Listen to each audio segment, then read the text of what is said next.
Hey guys, it's Brooks, Sports by Brooks, and trying to keep up with the high-speed sports wire, as Lee Hacksaw Hamilton used to say out here. I guess he still says it on Extra Sports, 1360 in San Diego. This is Brooks Melchior. I'm live from Los Angeles, California. We're here every single weekday, Monday through Friday, noon Eastern time. Coming up, we'll talk to Robert Littau, who is on TMZ Sports every night, weekdays on FS1. Also runs the eponymous site, Black Sports Online. We'll talk to a guy who's right in the middle of all that college football stuff that's going on right now in New York. Ross Dellinger, friend of the show, lead national college football writer for Sports Illustrated. And we'll get the lowdown on all this college football expansion talk. I may get to it if we have time today. Talk about that. Also, coaching news. We do have coaching news. Willie Taggart taking the job at FAU, which I really don't even know what to make of that and how it affects his buyout. Maybe if that's going to cost him money this has just come over. And then we've got Adazio, who was let go by Boston College, ending up at Colorado State. And so we've got that involving Ross Dellinger. Ross actually is also one of the big reasons I wanted to have him on. Friend of the show, great guy, national guy, plugged in. But I want to talk to him about Joe Brady. He's out front on LSU locking up Joe Brady, who's the guy who is the reason LSU is good this year. Joe Burrow's part of it. But without Joe Brady, Joe Burrow and LSU's offense sucked last year. Sucked. The way it always does. Joe Brady comes in. Joe Burrow's a great quarterback. Isn't it amazing, by the way, as an aside? And I'm going to talk to Ross about it. But it's amazing that everything is Joe Burrow this year. That Joe Burrow is the 100% revelation I'm talking about on offense with LSU. Understand, if you're not a big college football fan, LSU's had a bad offense forever and ever and ever. An ad hoc type of offense, despite having all this ridiculous talent that goes on to the NFL and stars, and somehow the offense sucks. So finally, this year, I think one of the reasons why people are so excited is, Jesus, they have a real offense this year. Finally. I wish we had that, by the way, at Georgia with my team. But I mean, the narrative is it's all Joe Burrow. Well, it's not all Joe Burrow. Joe Burrow was on the team last year and was the starting quarterback. And it was the same old story for LSU, which was no story. This year, what's different? Joe Brady is the assistant coach in charge of the passing game. He came over from the Saints, New Orleans Saints, and he has revolutionized the LSU offense and program. So he is re-upping with LSU. We're going to talk to Ross about that. That is the most overlooked, underrated story by far in college football this year. And that's why I love doing this show, so we can point these things out to you. And then we'll talk to Ryan Glasspiegel of the Big Lead. The Big Lead, if you haven't noticed, I mean, they're starting to break a lot of news. And so Ryan has a story about this time Marv Albert. It looks like it might be the end of the road for Marv Albert after this year. Not that it's that big of a deal, I understand. But we've got a lot of other things I want to touch on with Ryan, including what's going to happen to Monday Night Football's broadcast booth. Now, even though I've kind of made my bones on covering media, I recognize, it's not all that interesting. I really am not one of these people who says Tony Romo is a genius, assessing broadcasters. That isn't to say that some are better than others. Obviously, some are. Obviously, Booger McFarland, great guy, really nice man. But as a color analyst, maybe not as good as others. That's not to say he's actually bad, but not as good, perhaps, as other game analysts, color analysts, however you want to refer to those game analysts. So, Joe Tessitore, your play-by-play guy for Monday Night Football, Booger McFarland, the color guy, the game analyst, and you wonder what's going to happen in that situation coming up next year. The reason I'm going on and on about it is Ryan Glasspiegel, I think, may have a little knowledge there. And so we'll talk to him about that, because I haven't heard a lot of talk about it. I've heard a lot of criticism of those guys, which it's been really tough for Joe Tessitore, I think, in particular.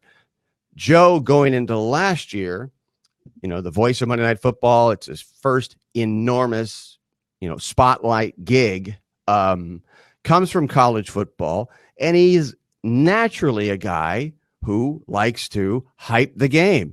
And that works perfectly with college football, especially the role he was in at ESPN, where he was not the lead guy, but he was basically the number 2 guy on college football at ESPN. So he's great. He does a good job. He goes into Monday Night Football, and ESPN set it all up for failure by bringing him 2 guys, Jason Witten, no experience, Booger McFarland, no NFL experience. And they do that stupid thing, the Boogermobile, right? It was a disaster. And of course, you got Joe's natural personality, which I like. And he's a boxing guy. He's the lead boxing guy for ESPN. So this year, clearly, ESPN has told Joe to tone it down. So Joe's not really Joe. And it's just watching those guys, it's an impending sense of doom. Maybe not from Booger, but Joe, it's like he's kind of muted. He's not himself. And I wish he was. Just be yourself. But he's got some sort of order, I think, from on high at ESPN. Not that Ryan necessarily knows about all of this stuff, but I think he may have a little inside information there, or give us a little bit more insight that you're going to get normally. You're going to be way out ahead of the curve.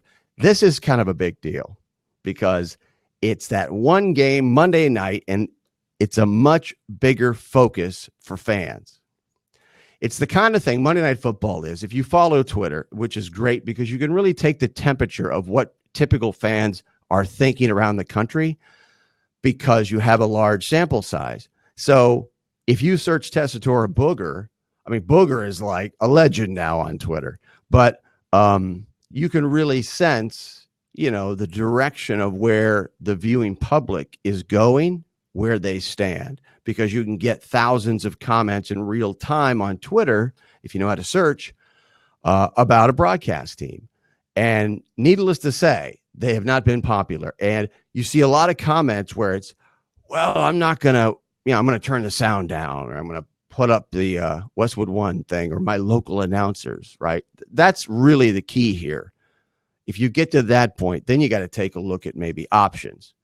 But I will say this. I mean, both those guys are good. Booger's not as bad as people make him out to be. And, I certainly hope if ESPN makes a move on Monday Night Football, at the very least, they keep Joe Tessitore and they put him back on college football in a very prominent place. They better. So enough about that. Jesus. So I want to before we get Robert on, I want to do one thing. We've got a lot of video for you from Roger Goodell's press conference, which was great stuff yesterday on the Patriots, Bengals, on the AB situation, on the Kaepernick situation. We want to get to especially the Kaepernick stuff. I'm going to drill down on that. But first, our producer Cam Smith helping us out today on Sports by Brooks on Fancred. I want to get to the Troy Aikman audio from an appearance that he made in Dallas earlier this week. And he talked about something in that appearance that we've been talking about for months, and I've been talking about for years, about the Cowboys and the real problem with the Cowboys. And it's related to this. So if you get the chance, Cam, go ahead and play that clip. This is Troy Aikman on a radio appearance earlier this week talking about the Cowboys, Jerry Jones, and his own situation. He's asked about, what his approach would be with the public if he took a job with the Cowboys. If you can play that clip, that would be great, Cam. I think it's clip number 10. If Jerry did offer you the job, would you take it, or would you worry about Jerry interfering with you doing the job? And secondly, and maybe more importantly, would you keep doing the weekly show with us? There would not be a weekly show, and I think that would be one of the criteria before I even engaged in conversations. That the only one who has a radio show in this market would be the head coach, and I feel strongly about that there should be one voice, and it should come from the head coach. The players should know that, and ultimately, we all understand that the owner, whether it's here in Dallas or any other franchise, the owner ultimately, makes the decisions. I mean, ultimately, he's the one who signs off. I mean, you can always say, well, as the owner, I can do this and I can do that. There's no question that that's true, but I think there has to be one voice and one person that the players answer to. So I think that first of all, it's not going to happen. But secondly, if a call were to be made, I think before discussions got very far, there would have to be some parameters that were agreed to first. If Jerry did offer you the job, would you take it, or would you worry about Jerry interfering with you? So there you have it. And those are the Musers. That's a radio show, longtime radio show, morning show on Sports Radio 1310, The Ticket. Great show. Of course, we have guys on from 105.3 The Fan every week to talk Dallas Cowboys football and the betting lines and the over-unders, thanks to mybookie.ag. But that's Troy Aikman. He does that on a weekly basis with that show. And he wasn't laughing when he started to bring up, if I became the general manager of the Cowboys, the only person who would have a radio show would be the head coach. Why is he saying that? If you don't know, you probably do. But Jerry Jones, for 25 years, actually longer, has had a weekly radio show. Right now, it's on 105.3 The Fan, and you hear about it every single week. Last week, he cursed on the show, and they dumped him. They hung up on him. But every single week. And so, of course, with the situation with the team, I mean, this is every year. This is every week because the team is always underachieving. A lot of times they won't have enough talent. In fact, that's most of the last 25 years. This year, there's expectations. And so it's just a different kind of notoriety, intrigue. And what does that do? You heard, this is really crucial. You heard Aikman talk about it. It distracts the players, and it's serious, and it's a problem. And it's something I've told you about. We talked about it with Greg Bedard yesterday, that it's hampered the Cowboys to no end. So we'll continue talking about Aikman's comments. There's other comments he made about Jerry Jones, the Goodell stuff. But first, I want to bring on, for his triumphant return now of TMZ Sports. He's on national television every weekday, FS1, Robert Littell, Black Sports Online, BSO on Twitter. So let's bring him up here in Los Angeles. Newly married, Robert Littell. How you doing, Robert? Very happily married. Yes, I'm almost on, let's see, it was October, November, so almost on 3 months now. Wow. So where did you guys go on your honeymoon, and how was that? We went to Cabo. So we stayed at this really, really nice resort and overlooking the beach, and had the, everybody come with the white glove service and everything. Restaurants by the rocks and all of that stuff. It was really nice. Yeah, outstanding. So before we get into some other stuff, how about your Buckeyes? What are your thoughts right now at Ohio State? We're very, very proud of the team. Very happy to have a season with really no controversy, a little bit with the Chase Young thing, but nothing like was there. Not a lot of nice young kids on there, a lot of NFL talent on there. To go undefeated in college football, it's difficult, especially with the championship games. They had 3 tough games at the end of the year with Penn State, Michigan, and then trying to play Wisconsin for the second time, which is always harder. And now, they're looking at Clemson, a team that they had nightmares about from the last time they were in the playoffs, 31-0. It's a different team, but it's time for revenge. We have the players. I'm excited about it. I couldn't be more proud of my university. And I think anybody that has a college team, I think it's a little bit different in a professional team. A college team, it's your loyalty and your fandom and your passion for it is just a little bit, I think, more personal. And so I'm very excited. It's true. And it's weird because, listen, if there's weird stuff going on at Ohio State, you're the first guy that's on it. And you say my team. Well, same thing with me. With Georgia, University of Georgia.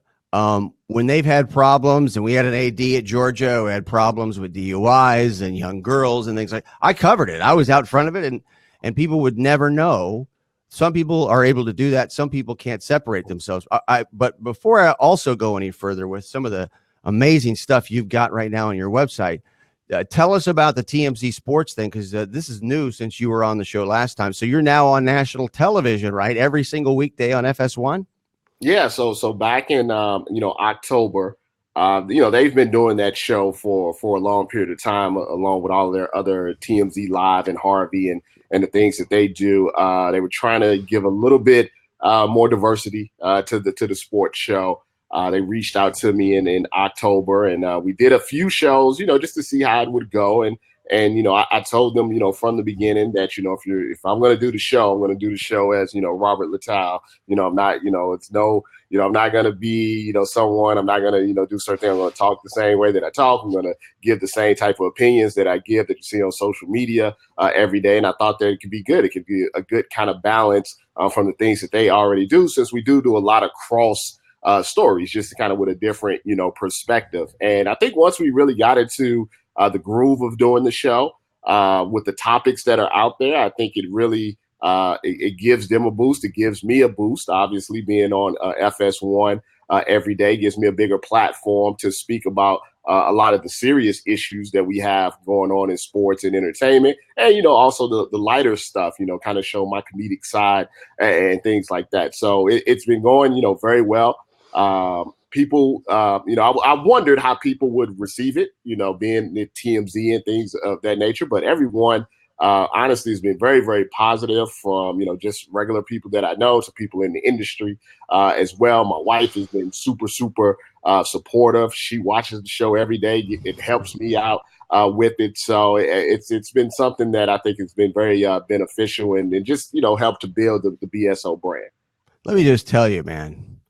Because sports media all goes through ESPN and Fox Sports and CBS, NBC, all of the companies that are in bed financially, and I mean in bed, their business model is based on the money or the access to the broadcasts, and so the advertising dollars on. That's what drives those companies. And so when it comes to TMZ Sports specifically, what you guys cover and what you cover, these are important stories. And guess what? A lot of these stories affect betting lines, and they're not covered. Right. And so that's my observation. So why do you think, but I'm asking you, this is my opinion, why do you think that, or what impact, number one, let's look at the Instagram stuff. Let's look at the social media as it interfaces with athletes. Do you think that is a hard, in a lot of cases, sometimes it isn't, but are those social media, Instagram kind of things, the interaction with models, all of those things off the field for athletes, are those in some cases hard news stories? And why do you think that none of that stuff is covered by, the big mainstream sports media? Well, I think it's definitely, hard news. Like if you take someone like Antonio Brown, all of the news that is through Antonio Brown now is what he's doing on social media. Now, you may not like it. You may think it's crazy and everything, but it's serious news when he's calling the NFL racist and things like that. But you won't necessarily see that terminology used on ESPN. ESPN won't say, Antonio Brown said the NFL is racist and Ben Roethlisberger is a rapist. They won't do it. They don't want to alienate the league. They don't want to alienate Ben Roethlisberger and everything. But so myself and TMZ and others like you, we could jump right into that. We could say exactly, what's going on. We could dig deeper, into that. Even a situation like with the Myles Garrett Mason Rudolph situation. We can go that step deeper. Once he crosses over and says, hey, a racial slur has been said against me, I think the networks kind of it's taboo for them. They're very, they tiptoe around it, where I think an outlet like TMZ, which is not, they don't have any obligation to the NFL or the NBA because they don't cover, games or anything like that. So they can go right, into it. And like I said, it gives me a bigger platform outside of my website, outside of my social media, to now speak on those things. And I think it adds a layer of credibility, to me, because when you're on, ESPN, you're on FS1, you're on Fox, on this stuff, it adds to when you're saying something. Obviously, someone thinks well enough of you to put you on TV to say these things. It gives a kind of an added credibility to it. Listen, man, you don't need credibility. You're the one with credibility. Evan in TMZ Sports, and I've said it. I've said it on my Twitter. I've said it on my site. I said it on this show. You guys are the ones. And I'll give you an example, just one tiny example. Antonio Brown is not playing right now for the reason that you've been covering in his life for years. Correct. So that's why he's not playing, period. But it's this mystery in mainstream sports media. If you're Brooks growing up in Kansas City, as I did in the suburbs, and I'm, 17 years, I'd have no idea what the specifics are. Why isn't Antonio Brown? Well, if they read your site and they go to TMZ Sports, to me, that should be mainstream. That affects leagues, teams, personnel, and it explains perhaps some of the behavior. I mean, a lot of it's erratic, let's face it, with Antonio Brown, but a lot of it isn't. A lot of it's calculated. And so it's great that we have that. Thank God we have it, because without it, we wouldn't know what's going on with Antonio Brown, thanks to your website and now what you're doing on national freaking television. And it's about time. Thank you. That's what's funny. Like, if you recall, SI did a big expose on Antonio Brown, and they were getting all of this credit for it. And I just kind of laughed it off. I'm like, literally every single one of these stories that you did your quote unquote exclusive, extensive background thing, I could point to a link in time, a timeline actually, where we did each and every one of these, stories. We found the girl that had these issues. We found the woman that, was doing the artwork for him. We found all of this stuff beforehand. All of these, the doctor that, and it's just funny because the TMZ, they were like, hey, the doctor situation where he was farting on the doctor, they did that story 6-7 months ago. And then SI comes out and says, oh, we're doing an expose. We really got deep into it. So you're right in the sense that I think now more people have more outlets to get the information, and they dig a little deeper. And like you said, it's established our credibility to the point where people say, oh, well, Rob already had that, or TMZ already had that, or Brooks was talking about that years ago. And I think that's allowed us to, have that bigger profile that we do now. I've got this timeline up from BSO on Twitter, Black Sports Online on Twitter. Looking at your timeline, you've got this thing about Bob Kraft. And before we talk about the Bob Kraft thing, where he's out there supporting Trump now, even though he's not supporting him, he's stabbing him in the back in the meeting. We have the audio from the owners meeting, but think about this. And this is another huge disconnect. You have video today of Kraft presently supporting Trump in public. All right. And Trump is the reason Kaepernick's not playing, period. Period. And how do I know? Because Eric Reed's playing. That's how I know. Right? People will say, well, Eric Reed's this great play. He's okay. He's not solid, like he's right. He's solid. But if Trump was screaming about I'm asking you, if Trump was screaming about Eric Reed, still kneeling, I might add, would Eric Reed be in the league? Right. Exactly. I think, here's the thing. Eric Reed, no matter how much he talks, he doesn't resonate with the masses. People are not. Here's what my point is, Robert, that the reason, if Trump focuses on him, I think he would. That's the point. So when you, I always say that's the thing with Kaepernick. Yeah, you can get away with this stuff. You're certain players, but once you become the face of something, and everybody is focused on you, there's a lot of things that go, responsibilities that go on with that. And when Trump is out there saying, I wish these SOBs, you kicked him off the field and he's not American and all of this stuff, right. And you already know how his fan base is with just regular stuff, of course they're going to jump, on that. And, the NFL, like I said from the beginning, the NFL, the networks, none of them want to alienate Trump because they don't want him to be on a speech. That's the reason Jamel Hill and Michael Smith and all these, and ESPN reverted back because they don't want Trump on a campaign speech saying ESPN is this, ESPN is that. They don't want to be involved in that. So they rather just ignore it. And that's what the NFL did. It's like I don't think a lot of the owners like Trump. I mean, they may like the tax breaks, but they don't want to be in his crosshairs. Shad Khan, another example from Jacksonville, plays both sides. But we're seeing Kraft play both sides. And now when you see Kraft out there right now in public supporting Donald Trump, now we know there's no values here. It's all pragmatism. It's all pandering. And what I find really curious is Trump's situation with the NFL right now, that he's backed off, that he came out in public and said, they can sign Colin if he's good enough, but now he's backed off. And that tells me, I mean, you don't know if he's made a deal. You don't know if the owners really don't have any true values or believe in anything. You really don't know that. Oh, but now you do because Kraft is out in public thanks to Black Sports Online and BSO on Twitter. Now I see that Kraft does play both sides. Trump does play both sides. And so now Trump's saying it's okay if Cap comes back. He says that in public, but then Cap doesn't get signed. You know that the NFL owners have a deal with Trump, in my opinion, behind closed doors. Yeah, these guys, like you said, I think their loyalty is to money more than anything else. What Trump does with, other things, they don't care about how Trump feels about Mexicans or, Muslim people or anything. Yep. They care about how much, money Trump can make them because of the tax breaks. He want to care about maybe Trump can make sure that these tapes don't come out of Bob Kraft and the spa. Like I said, they behind the scenes there. They may think he's an idiot. They may think this, but he's still a president of the United States. So they didn't become billionaires, being nice guys.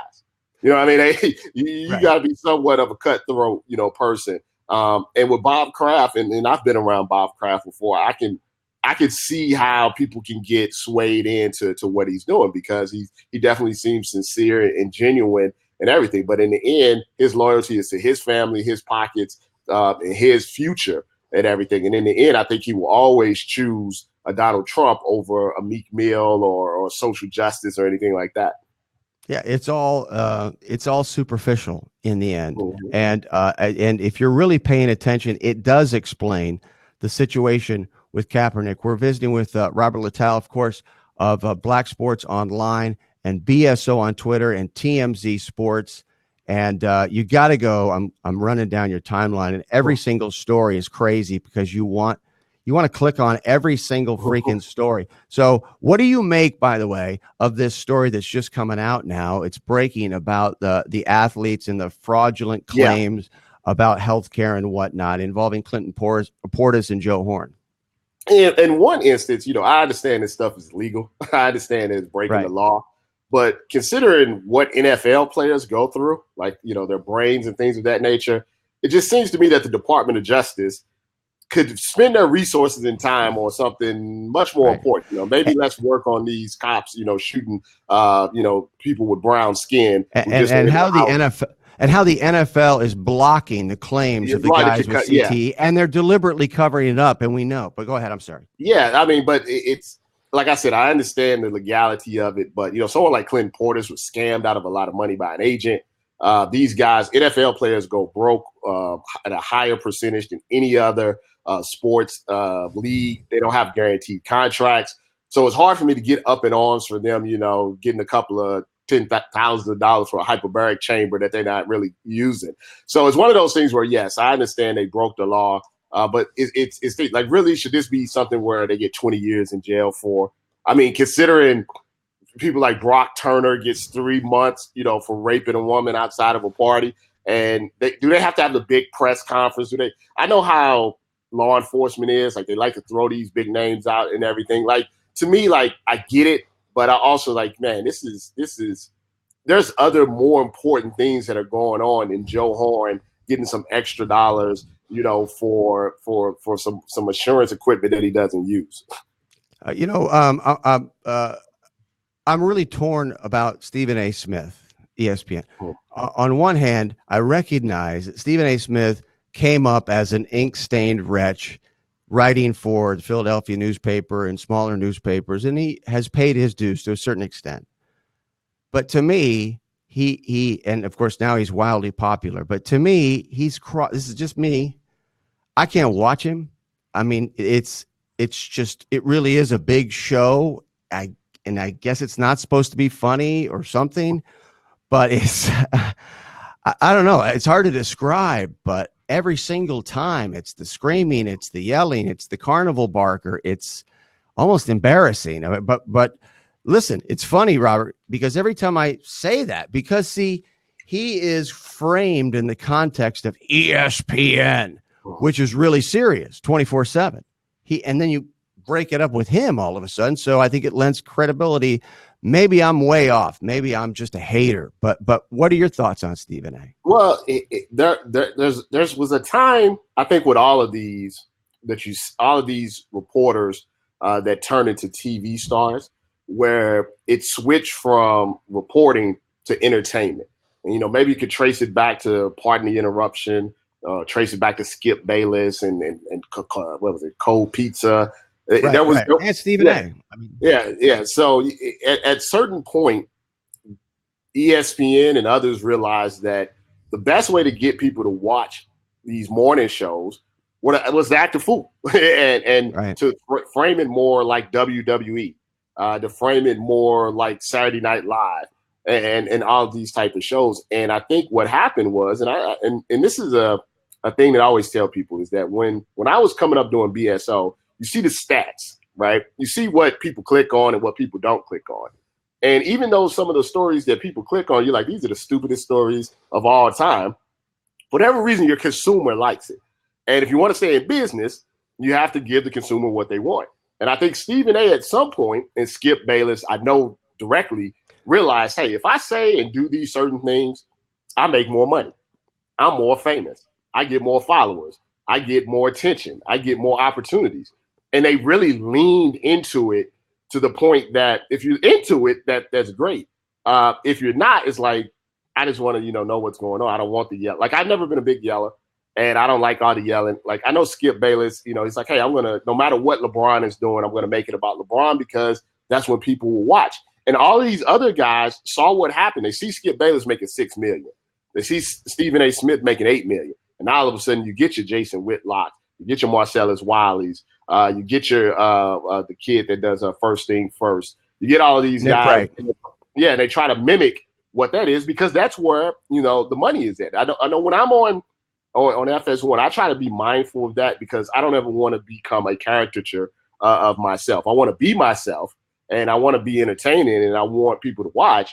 But I don't want it to go so outside that I'm just saying stuff to get a reaction. I want to say stuff that I actually mean. And I think, with Stephen A. and Skip Bayless, they don't care once the lights are off. They just want you to watch, and they will say anything to get you to watch, and that's that. Last thing for you, because we have this, and of course we're talking about Trump, we're talking about Kaepernick, we're talking about this bust today involving Portis and Horn, and of course what's happening in college football, which is the biggest probably institutional injustice remaining in American history that's still there, with the players not being compensated and not getting guaranteed health care as college football players making billions for everybody else but them, and the majority are African Americans.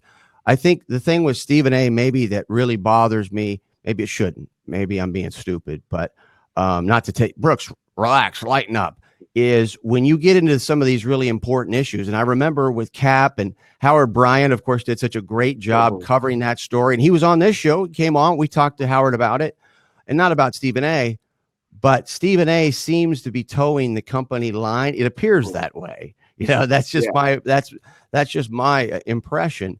And I think I don't think he believes what he's saying. I don't know who's talking when he's talking. I mean, what are your thoughts about him in that situation? I think the most important thing to me is that I'm all fine when it's silliness and the stuff is not serious. When it does become serious, you have to understand that Stephen A is probably the biggest and most famous African-American sports media person in the world. So anything that you say about those issues is going to resonate a lot more than what you think. So you have to be really careful with. I think sometimes he's maybe just talking for himself and not thinking of the ramifications of what he says. So when you go out there and you say these things about Kaepernick and you take the side of the NFL, that's a big thing. I mean, that's a really, really big thing because the people that get behind you on that, let's just say they wouldn't invite me over to dinner, if you know what I mean. And I think that's the part, when I've talked to him in the past, is like, hey, that's the part that I've always kind of had that issue with him. To me, it just tells me that I don't know what he's thinking, but you know what I think about a lot because I've studied so much history, sports history, and how it intersects with society. It absolutely does. I think a lot about what would I have done if I had lived in America in the 50s?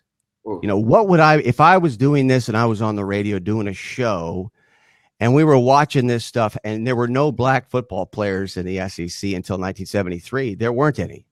And the George Wallace thing was playing out in Alabama or whatever.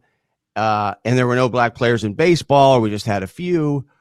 What would I be doing? What side? And honest to God, I think for me personally, as a white guy, it would probably depend on where I grew up. I'm not, in no way am I saying, oh, I would definitely be on the right side. Absolutely not. I think a lot of it has to do with your environment. But I really never thought to connect it to today until now, until what we've got going on politically in the White House right now. Never really took that seriously, never really voted. And it was always kind of in the background. And so that's what really resonates with me when I see, because I think there are some people out there, Robert, we know what side they would be on back in the 50s right now. They'd let us know. But in the case of Stephen A., because of the monumental inanimate documented facts about the unfairness to African Americans right now in the sports world, it bothers me that much more with Stephen A. Yeah, and I think sometimes when you become such a big star, you get disconnected from the real world. You get disconnected because the only people that you're talking to are other stars, other rich people and things like that. I think that's one of the things that I've always tried to stay, grounded, in the sense that let me know what's really going on the ground, because that'll keep me humble and everything. And I think he may at this point be so famous that he doesn't realize it. And who's going to challenge him? There's no one really at ESPN at this moment. He has all the power to challenge him. And a lot of times it just digs, bigger holes. But I think all we could do is just try to make sure people like ourselves and others to try to offset that as much as we can and be reasonable and try to, give people other options, other opinions, other perspectives, so they can kind of get a full picture of what's going on and not just the one-sidedness of some of these other programs and reporters. What do you think about Colin Kaepernick? Just tell me what you think about him. I think Colin Kaepernick, when he started this, didn't realize how big this was going to be. But once he was in it, he was in it. I do think there are things that he could have done, better. But it's one of those type of situations where you don't want to put all of the onus on him when we know that he's the one that's getting blackballed. You don't want to be like, well, he could have did this, he could have did that. None of that would have been necessary if the NFL didn't blackball him. So, I mean, we don't ever want to lose touch with what's going on. And I think at this point, when you have so much distrust in a relationship, it's very difficult when someone, that someone has done you wrong, and then all of a sudden they try to put out an olive branch to trust them. And I think that's where we went wrong with the workout. I think it was just the NFL was like, hey, here's your olive branch, do it our way or get out. And he was like, I distrust you guys. Why should I trust you? And it just kind of went to hell in a handbasket. So I think in the end, when you're 20 years down the road, I think history will look kindly upon him. But I do think it's sad that he's likely never going to get an opportunity to play again. It's going to be a Kurt Flood, type of situation, different type of thing. But certain times you make a stand in sports and it costs you your career, but you will be remembered throughout history for the stand that you made. And I think that's how he's going to be remembered going forward. This has been great. So where can we see you on FS1? How does that work? What time and what days are you on FS1, Robert? Yeah, so normally what happens is on FS1, we're 10 Pacific, and then we come on in the morning at 6 a.m. if you're on the East Coast. So if you're on the West Coast, you can see us at night at 10 Pacific. If you're on the East Coast, when you get up and get your coffee at 6 a.m., we're on there on FS1. Every once in a while we're on FS2, but most of the time we're on FS1 before first things first, or at the end of the night is normally after the replay of Skip and Shannon Undisputed and everything. So it's Monday through Friday as well. Congratulations on the wedding, the marriage, and the gig on TMZ. It's phenomenal, man. It's great to see it happening. Thank you so much for the time. I really appreciate it. Let me tell you, the wedding and the marriage and everything is 10 times, 100 times, 1,000 times the best thing that ever happened to me. So yeah.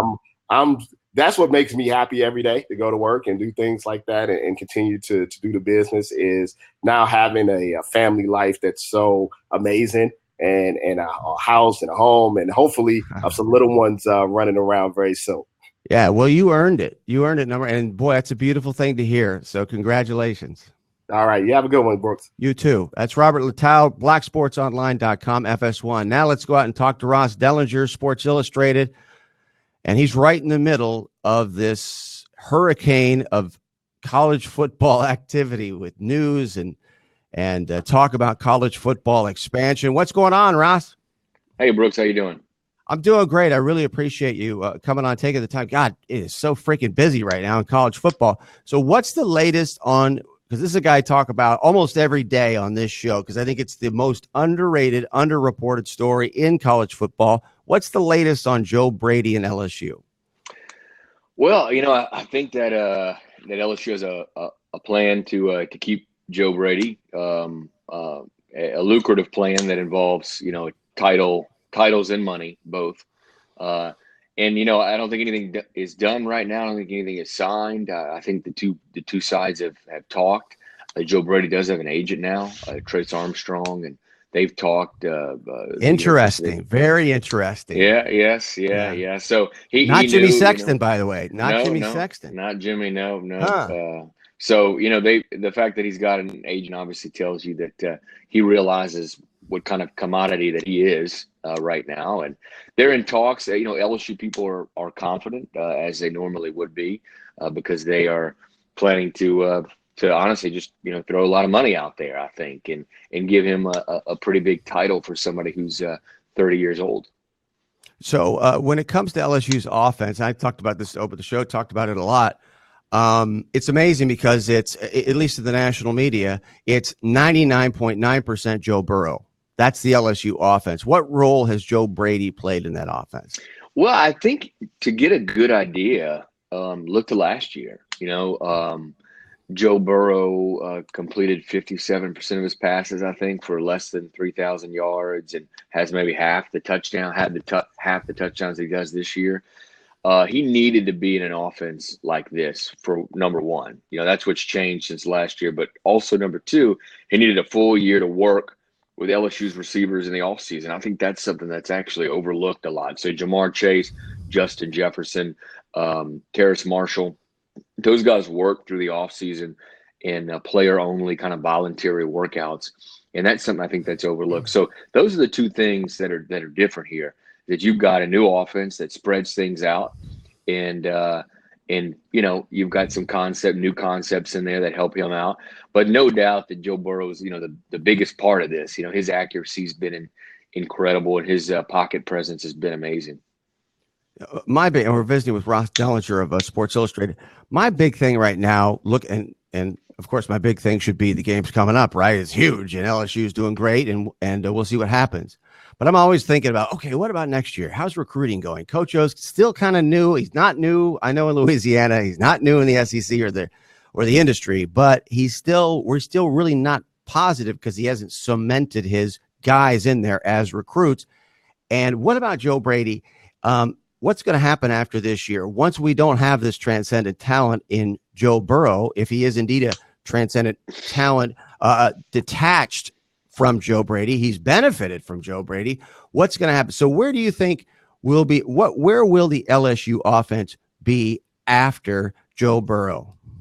That's a great question. I think it has a lot to do with, can they keep Joe Brady around, and And even if they can't keep him around and something happens, maybe he goes, I can't see him going to another college job. It just doesn't make much sense, especially how much LSU is going to put there on the table for him. And they're going to pay him as he's going to be one of the highest paid assistants in college football. So I don't know why he would move inside that industry. The NFL is another story. He was with the Saints for a few years. I could see the NFL potentially come and calling, but will they do it this soon after 1 year? I don't know. So with or without him, they'll probably try to keep a similar offense. I mean, they've seen what this offense has done. The thing you got to do though, you got to play to your skill people and your talents. They coach Ed Orgeron saw late last season that he had something in Joe Burrow in these receivers that he had to start spreading it around. And so he played to his talent there. Next year, he won't have some of those guys. Justin Jefferson's leaving, of course. Joe Burrow will be leaving. So it'll be interesting to see if he kind of steps it back a little bit with just depending on all the the talent that he has. It's going to determine everything. If LSU doesn't win, if they don't win the national championship coming out of the playoffs, what will be the reason? Defensively, we've seen LSU's defense give up some plays, over the year, give up some points. Vanderbilt scored, I think, 33 on them. Alabama obviously scored 41. You had a couple more teams break the 30-point barrier. Now they've been playing really good as of late. I think they've, their last two opponents. The one's had 10 points, Georgia, and another's had 7 in Texas A&M. So they've done a good job lately, but they're going to be facing, an explosive offense in Oklahoma, and they're going to be facing an explosive offense in Ohio State or Clemson if they get through Oklahoma. So I could see those games being shootouts, and sometimes you don't win a shootout. Sometimes the last team with the ball wins a shootout. So if they don't win, it's going to be probably one of those 48-41 type things, and they lose a shootout. So while we're on the subject of the SEC, let's I've mentioned this before on the show, but I was talking to a very, very good source who's plugged into college football and plugged into coaching, and so about 2 weeks ago we were talking about the FSU job, right? And I had heard from another source that Lane Kiffin could possibly be in the mix for the FSU job.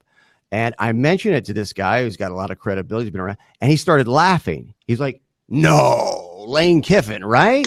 And then come to find out, he was in the mix for some of these jobs, and he ends up at Ole Miss. And so it's like a dichotomy because Kiffin still has that kind of response, even from credible college football people, let alone typical. Oh my God, yeah, that guy on the tarmac at Tennessee, the crazy stuff. So how does Lane Kiffin end up at Ole Miss? How'd that happen? Well, Lane is in a way exactly what Ole Miss probably was gunning for, and that's an exciting, splashy hire. Somebody that come in and not just win games and have an exciting offense, but get fans really pumped and kind of galvanize the fan base. Everybody's struggling with attendance right now. Everybody is, and even some of the most tradition-rich programs and some of the winning programs. I went to LSU Texas A&M game, and the stadium wasn't full. And LSU Really? number 1 in the nation. No, it wasn't full. Wow. No, it was close. It was probably like 90-95% full, but it was not full. There were open seats. It was not a sellout. So everybody's having problems with attendance, and Lane is going to bring that for sure. He's going to also bring, he's got some baggage, and so they got to have to look past that. But to them, I think it was worth it. And talking to people at Ole Miss, that's who they wanted, that's who they needed, and they got it. Man, but I don't think people realize this is amazing. And this is one of the reasons why I'm so happy Lane Kiffin's back in the spotlight in college football, that this report that Lane Kiffin is actually going after Scott Cochran at Alabama. That's unbelievable. I mean, Scott Cochran, if people don't know, he's kind of the beating heart, is he not? The soul, if you will, of Alabama football, besides Saban as their strength and conditioning coach. So what's going on with that? That's amazing. Yeah, I saw that report from the Athletic, and some Right. others had followed about it. That's interesting. Scott has been pursued multiple times. I think Kirby tried to hire him at Georgia at one point. A couple other people have tried to poach him, and Nick keeps giving him raises, and he keeps staying. And I would imagine that's going to happen again. I would think that I would be kind of surprised if Scott were to leave Alabama. But Lane clearly isn't afraid to kind of poke the bear. We've seen that in over the years. I mean, Lane is not afraid to do that, and it's pretty obvious that that he's trying to rattle his old boss in whatever way he can. What about Nick Saban? Nick Saban, he's got the documentary with Belichick just came out on HBO, but he's talking about in the documentary how pissed off he is that his former assistants are trying to raid his staff. Well, duh, but I think for someone who maybe is not involved in college football as much as you are, they're looking at Alabama and they saw the disaster against Clemson. And then they saw this year, and then Alabama, that performance against Auburn, that's not Alabama. But then again, Alabama didn't have a lot of teams to play this year. They played a very, very poor schedule. So what's your assessment of Alabama and Nick Saban? Is this a program in decline? It's tough to say that just because of their recruiting. I mean, it's right there with the best, if not still the best. Now he's picking up, Ed Orgeron over there at LSU is kind of picking up steam on him. Kirby, obviously, in recruiting, is picking up a little bit of steam, and has for the last few years. But it's just really tough to say that, the dynasty is over or something. And I know we've talked about that in the past. And you look at who he's got, just the players, man. It's hard to see that happening. But there certainly is hope for a lot of fan bases this season. Well, when you look at the recruiting, and you mentioned recruiting, 20 years ago, we wouldn't be talking about the head coaches necessarily. We would, but they've got ace guys on their staff, and then the coach comes in and closes it. With recruiting today, and Saban kind of pioneered this to a certain extent, along with Urban Meyer to a certain extent, was the personal involvement with that head coach. So when you're saying that they're right there in recruiting, does that mean that Saban still has the energy and is still going great guns himself? Yeah, I mean, you're right. Over the last 10 to 12 years, the recruiting has changed where it went from assistants to kind of the head man being kind of the leader in the recruiting efforts. I think so. I've not heard any different about Nick. I think he still has a lot of that energy and motivation. And he talked about it in that Belichick documentary. I remember him talking about what his motivation is. The man is still he's still got it, and everything you hear is that he's still highly motivated. Now, we're visiting with Ross Dellinger of Sports Illustrated. Always out front, Ross is on all the breaking news, and you had some reports about Dave Aranda, who I think is still the highest paid assistant coach in college football, defensive coordinator at LSU. And so I see the stuff about UNLV, and I heard it on the radio. I almost drove off the road. What? Yeah. Here's a guy at as high a profile program right now as you can get, and he's the highest paid assistant in college football, defensive coordinator at LSU. Now, LSU's defense, we talked about it earlier in the show, right? We just talked about it to a certain extent. I'm not saying it's a bad defense, but now we're talking about UNLV. What's going on? I mean, he didn't take the UNLV job, but why would he be in the mix for that? And you've also mentioned, I've seen that maybe the NFL could be in his future, but why would that happen? What would be behind that? Well, I think for any coordinator, you run your time at one school. You're there too long sometimes. Dave has been at LSU now for 4 years, and maybe it's time. Maybe he feels like it's time to leave. I don't know, but I know this. I know that contrary to what a lot of people believe, Dave does want to be a head coach. Now his next step might not be that. Maybe it's an NFL defensive coordinator, as a lot of people believe. But it's probably somewhere, which one of those two probably. And we saw a couple years ago, Dave almost left for Texas A&M, so this has happened before. And I think, you could see in January and February a potential departure, from Dave maybe to the NFL or if another Interesting. college job opens. But here's the thing. If it's a lot of people talk about the money. He does get paid $2.5 million. It's the highest paid assistant. But at some point, it's you got enough money, and I'm sure Davis saved up enough money where he can take a pay cut, and he would have had to for UNLV. He would have had to probably around $800,000 to $1 million pay cut, which seems steep, and it is steep. But if you want to be a head coach, sometimes you got to do that. And what job is Dave going to leave for where he can make more money? It would have to be basically at the Power 5 level at this point. So if he can't get one of those, he's got to go somewhere. And I think there were pretty deep talks with UNLV, and as me and I think Bruce Feldman reported, it was pretty close. Well, is there something about that program? I mean, the Fertittas, is there a lot of money? Yeah, there's some money, and I think they were promising some resources and money that they maybe had previously not spent. They also have a new football facility. They'll be playing in the new Raiders football stadium in Vegas there. And I think they're promising some resources again that maybe they haven't previously had. And there was a lot of things I think they checked off. I wish I could tell you I knew what happened in the end and why maybe things kind of went the way they did. But a $1 million pay cut is steep. Russ, we've been all of a sudden hearing about talking. This sometimes happens when you get ADs and conference commissioners, prominent people in college football, administrators together in a room or at a hotel. And all of a sudden we're hearing now about the college football expansion stuff. And we're hearing stuff where we have people on the record, very prominent people talking about it. Larry Scott, Jim Delaney, among those. The format is extremely important, but what does that tell you? Does that tell you that something is imminent, that it's realistic if those guys, Jim Delaney's on the record talking about the playoff, or is there something like money from television that's a huge hurdle here? How imminent is it, you think, as a possibility, or is it just the guys? It's not a coincidence that we're not hearing Sankey talk about it, right? We're hearing Jim Delaney, who's getting aced out, Ohio State, besides Ohio State, and then Larry Scott, which Pac-12, are they just kind of trying to promote those leagues in order to give those teams in their leagues a better chance to get into the playoff?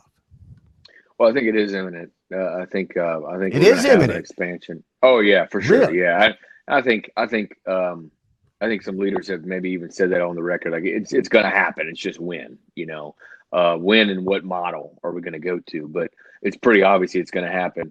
And the thing is I don't know what they were thinking when they created this playoff. There's 5 Power 5 conferences and there's 4 spots. So, somebody's going to be left out every year. And in Right. 2 out of the last 3 years, 2 Power 5 teams have been left out because Notre Dame was in 1 year and 2 SEC teams were in 1 year, and that left out 2 Power 5 teams. The Pac-12 has been left out 3 straight years. So this is what's going to make the playoff expand, and I had an AD talk to me in New York Tuesday night about a potential model that's kind of being talked about quite a bit in administrative circles, and it's 5 of the 5 power champions will get an automatic bid, 2 at-larges, and then the best group of 5 teams. So you would have 5 automatics, and then you have a committee that would seed those and then seed and pick the other 3 is what would happen. Interesting. Ross, man, I know this is so busy right now. It's a crazy week. So thank you so much for taking the time. I really, really enjoy having you on the show whenever we have you. Yeah, no problem, Brooks. Thanks. That's Ross Dellinger, Sports Illustrated. He's on the cutting edge of college football reporting, breaking news. His Twitter is Ross Dellinger, one word, ROSS DELLENGER.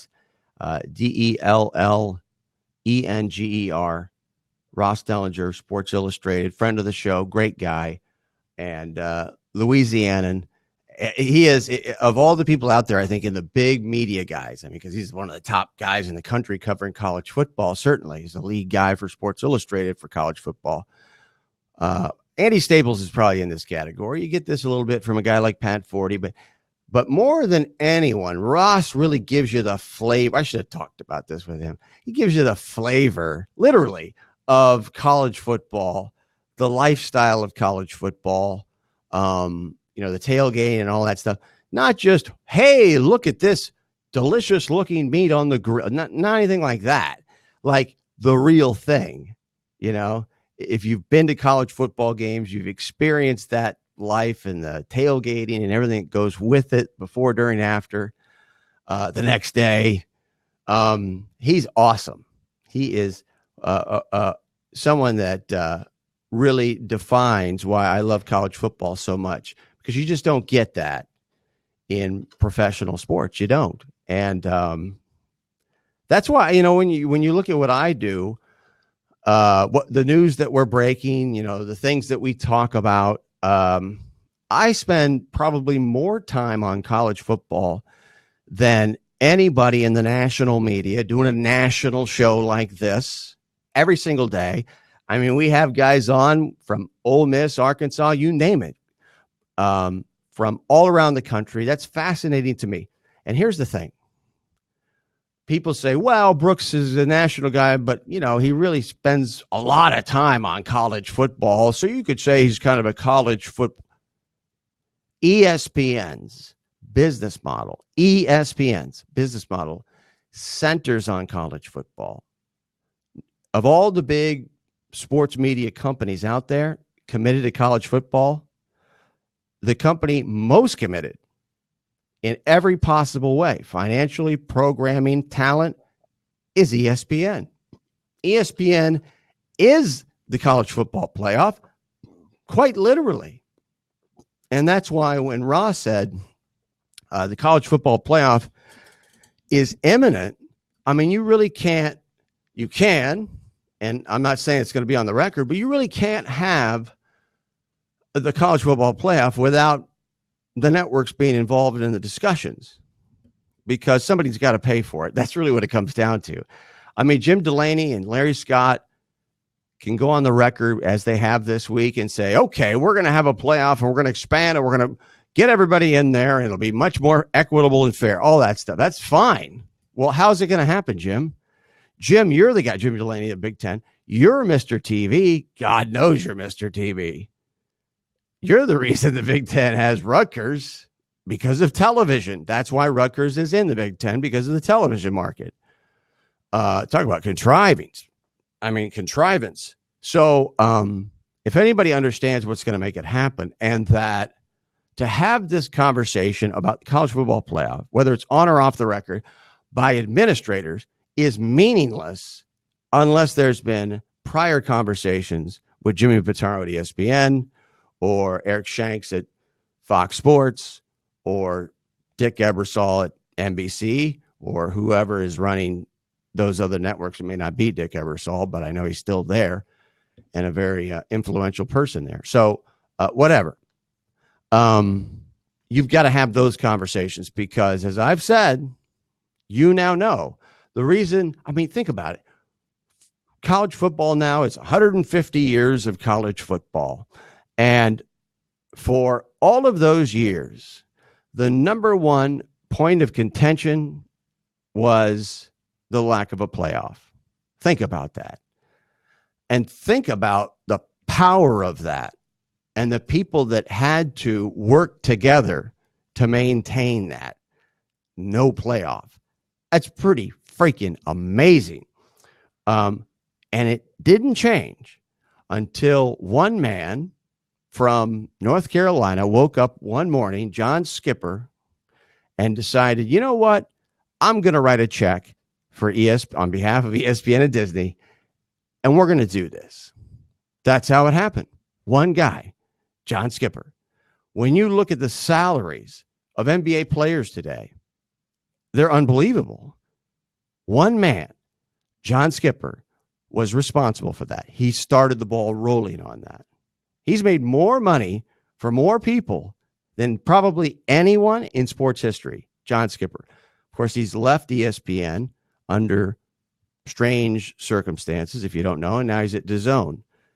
And He's trying to build DAZN, DAZN. We've had people on from DAZN before, try to explain it. And we're going to talk to Ryan Glassspiegel. Maybe we'll talk about that. What's going on with DAZN, because that's kind of a weird situation. You know, I don't know how interested people are in these sorts of things, but nobody talks about them. And I'm interested because, I mean, you have to be interested in these things if you care about college football or the NFL or any of these pro sports leagues or college leagues, because television drives it. And ESPN is the college football playoff because they wrote that check. They get the exclusive. And so what's fascinating to me about, and what isn't covered and what people don't really understand, this ridiculous system where, oh, we're going to have 13 people in this room and we'll do this webcam kind of crummy camera in there and you can see the computers and the monitors and all that stuff. And they're going to vote. And this is how we're going to do it. Typical college football. Stupid. And we've gone down why it's ridiculous and absurd and it doesn't work.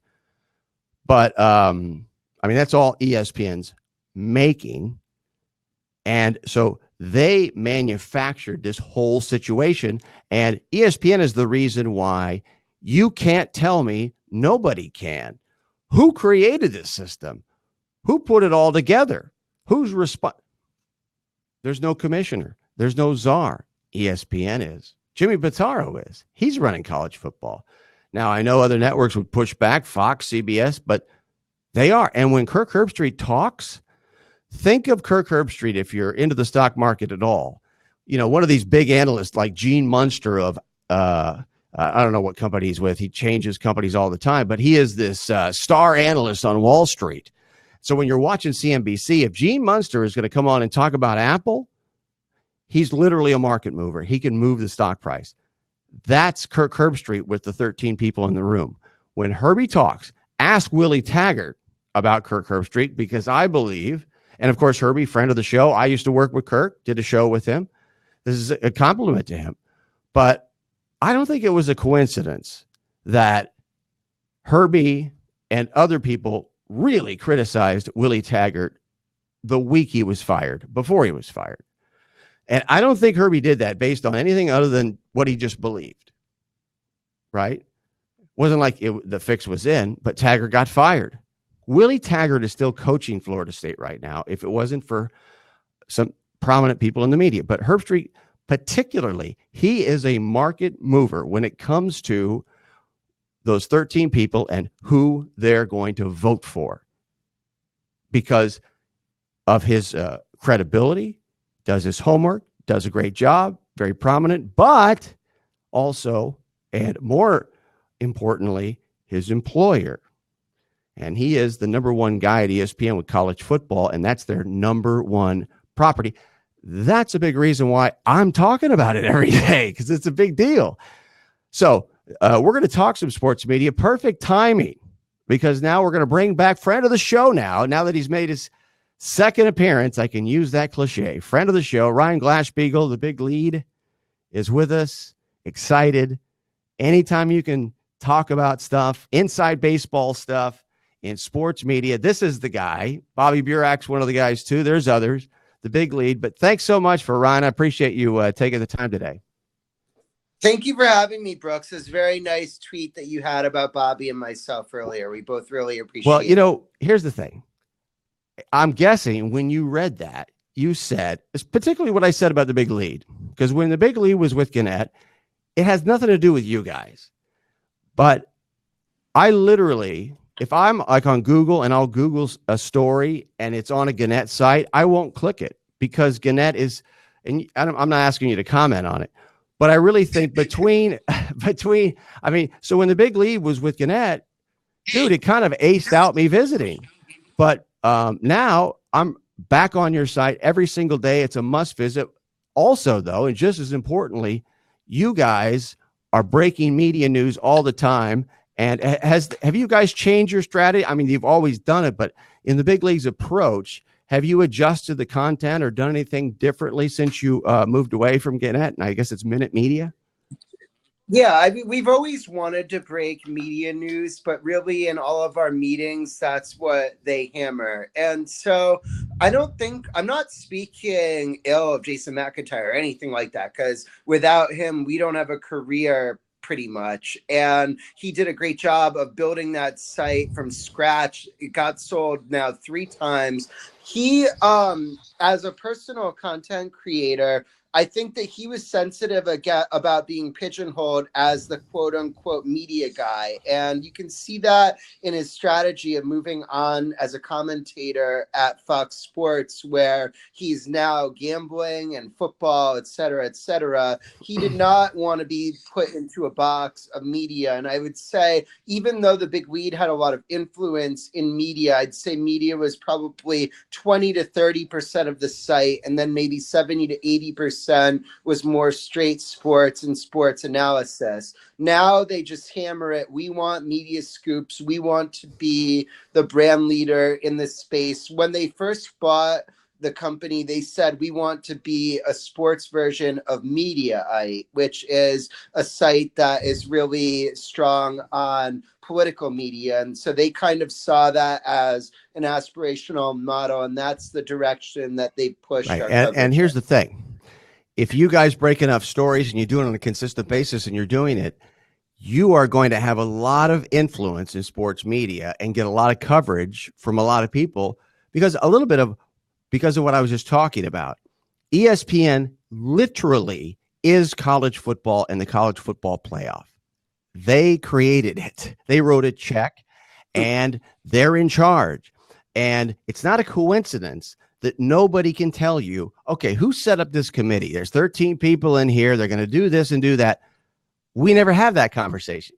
ESPN did. They at least oversaw it. So that's one of the reasons why we have this fuzzy situation with no commissioner, no real leadership, because television has always really driven the bus. And the biggest sports media company in the world is centering its business model, not on the NFL, even though the NFL is critical, it's crucial, but college football. That's why I think what you guys are doing, you're at the vanguard of something that could make a lot of money and get a lot of traffic. And now that they've kind of adjusted the website and whatnot, I think you're poised to do that. We're visiting with Ryan Glassbeagle of the Big Lead. Now, you have this thing about Marv Albert that you blindside me with. So what's going on with Marv Albert and his broadcasting career? What's the latest? Well, there is a chance that this is his final season calling the NBA on TNT.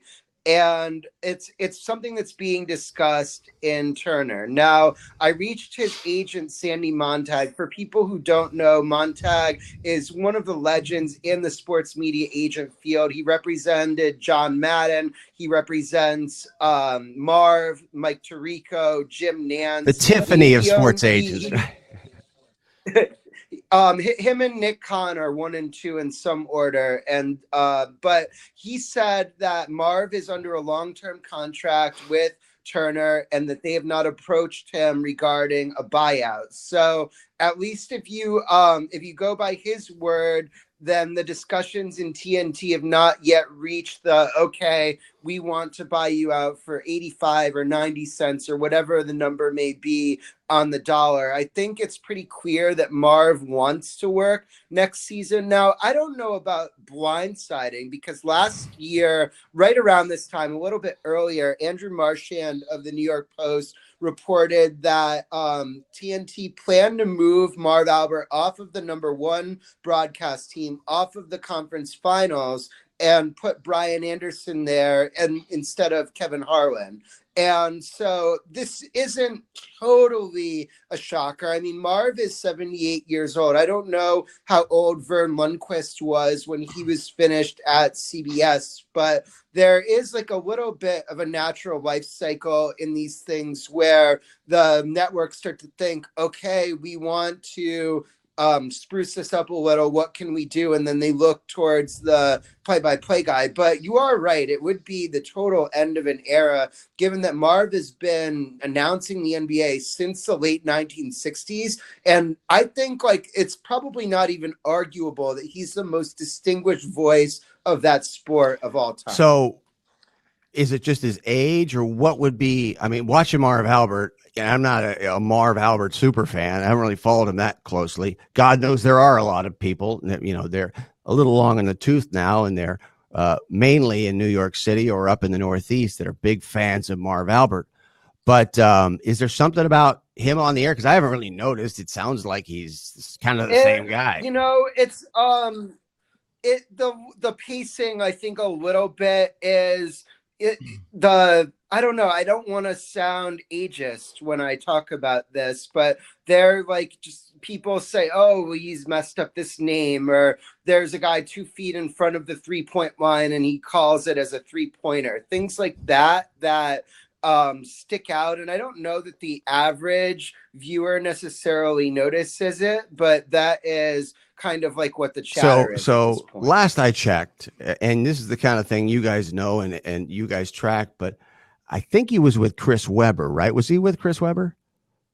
Marv Albert, was that his partner? I believe so. So I think maybe one of the things going on here is, because I do think it's a little absurd that people would, I mean, unless he's really had a big drop off, and I think we would know that because of Twitter by now, but what Marv Albert really caught me with and attracted me to was his interplay with Mike Fratello and his interplay with his analysts. I like Marv Albert in part because of his deadpan humor, seriously deadpan humor. Yeah. And so I think he's completely lost that in the people that he's been paired with. That's not saying that the people he's paired with are a problem, but I also think that in doing that pairing, the broadcast executives making that decision, they know what they're doing. They know that this is probably not a good thing for Marv.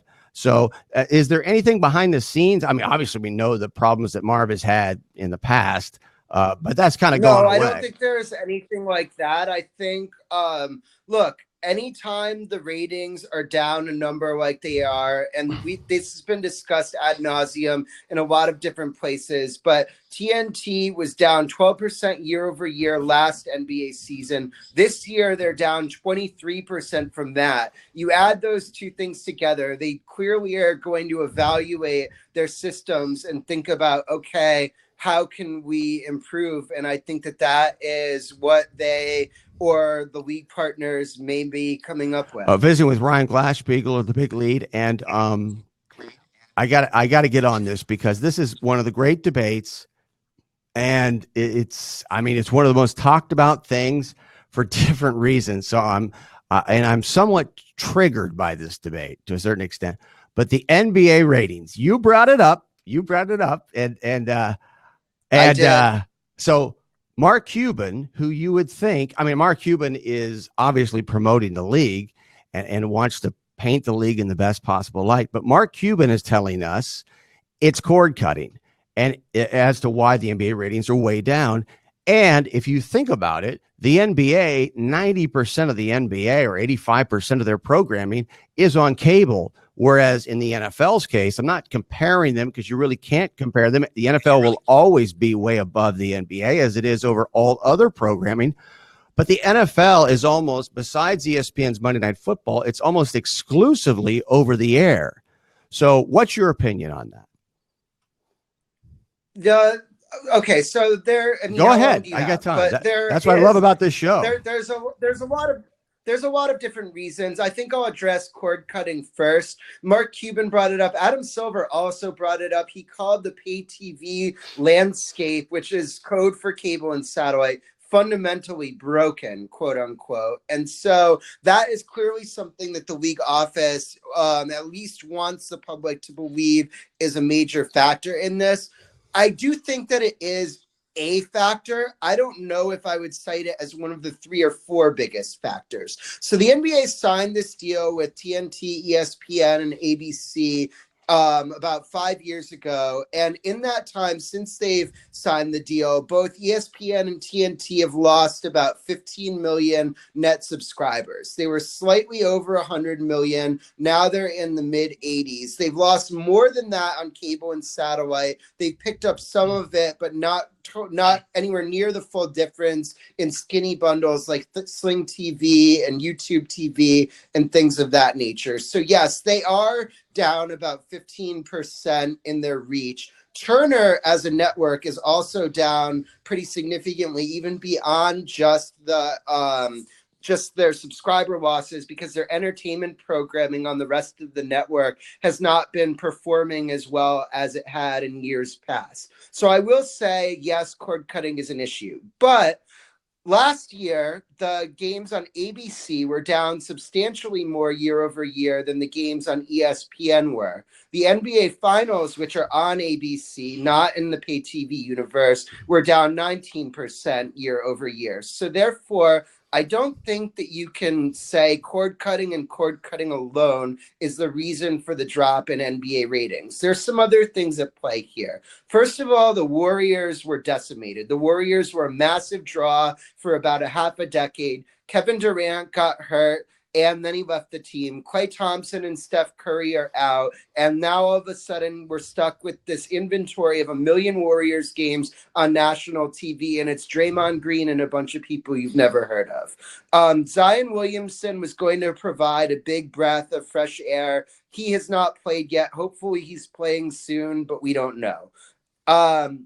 Beyond that, look, the NBA swears with load management. It's a third rail for them. And they say that there has not been a player that has missed a game on national TV this season because of rest. I don't know how many people believe that with Kawhi Leonard or some of these other players or not. That's what the NBA is adamant about.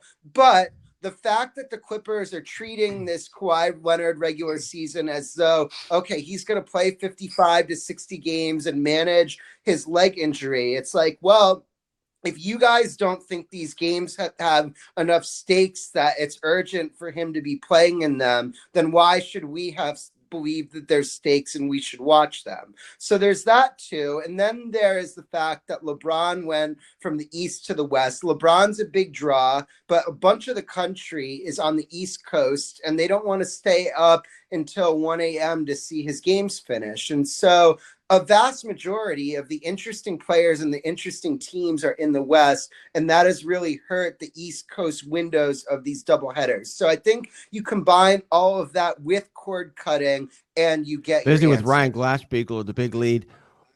What about? I mean, we're talking about baseball right now because it's not really dead. We're right in the middle of the football season, but we're getting these gigantic contracts, and we're getting these amazing rule changes where relief pitchers have to face 3 batters, which I think is a great idea. But why don't we have more baseball on during the day, let's say on ESPN? Why has it really been marginalized in the daytime and daily conversation of sports media programming?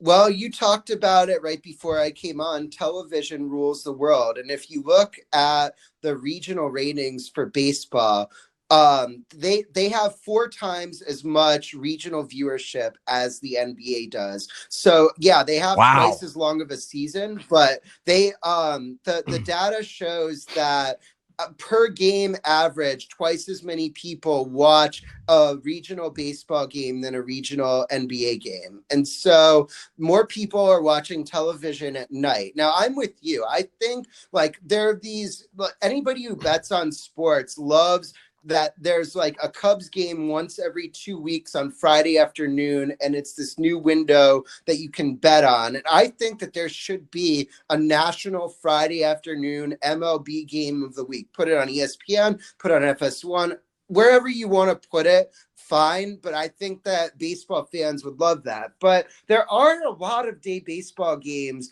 on Wednesday and Thursday, and you look at them and it's just empty stadiums. And so I'm sure there are less of them than there were before. And I would think that the combination of the gate and the ratings are the sounds like, well, I've got a couple of things on this issue, NBA and Major League Baseball. John Skipper, in the final analysis, it's hard not to conclude not so much the entertainment value of the NBA, that's subjective. And I know the time zones and LeBron and all that stuff and the Warriors and all the injuries and things like that. That's a big part of it. But at the end of the day, John Skipper wildly overpaid and ESPN for the NBA. And so it set up this big expectation. I disagree Okay, with go that ahead. Tell me hypothesis, why. actually. I know a lot of people believe that. Even with it down, look, I reported this that Fox Sports wanted to come in and be a third partner in the NBA. That Saturday national game of the week that is on ABC, Fox wanted that. And then they wanted another night of the week where they were going to take games that were already airing regionally on what are still entitled but not owned by Fox on the RSNs and make that, I don't know, like the Tuesday night game of the week or something on FS1. And ESPN and TNT came together and made a bid that was so big that it prevented Fox from entering that package.